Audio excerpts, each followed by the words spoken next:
अगं ऐक ना, बोल माझा ना. बिझनेस मध्ये लॉस झालाय आणि मला आता आहे ना 1 लाख रुपयाची लय गरज आहे. मी सगळ्यांकडे मागून बघितलंय, मित्रांकडे, शेजाऱ्यां-पाजाऱ्यांकडे, पण कुणी द्यायला तयार नाहीये. आता माझं डोकंच चाललं नाही की नेमकं काय करू, आणि मला आहे ना अक्षरशः वैताग आलाय. काळजी नका करू तुम्ही. हे माझ्या भावाला फोन करते आणि त्याच्याकडनं पैसे मागून घेतो. अगं पण एवढी मोठी रक्कम देणं होईल त्याच्याकडून? हो, मी फोन लावते त्यांना. तुम्ही काळजी नका करू. बर. अरे ये दादा, बस बस बस. या घेऊन बस. काय ग दीदी, काय प्रॉब्लेम झालाय? तो ₹1,00,000 मागले होते ना, हे घे धर ₹1,00,000. ताई, तुम्हाला जर अजून काय पैशाची मदत लागली तर सांगा, आम्ही अजून मदत करेल तुम्हाला.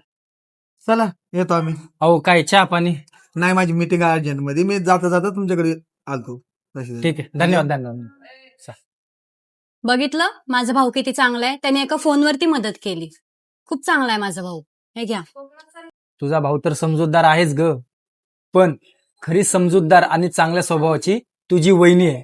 कारण ज्या अर्थी लग्न झालंय तरी तुझा भाऊ तुला मदत करतोय, याच्यावरून तू समजून घे की याचं खरं क्रेडिट तुझ्या वहिनीला जातंय. कारण आजकाल तर तू बघते जगामध्ये काय चाललंय, लग्न झालं की भाऊ बदलतो, भांडणं होतात, कुटुंब तोडलं जातं. पण खरंच तुझी वहिनी खरंच ग्रेट आहे. अहो, तुम्ही खरंच बोलताय.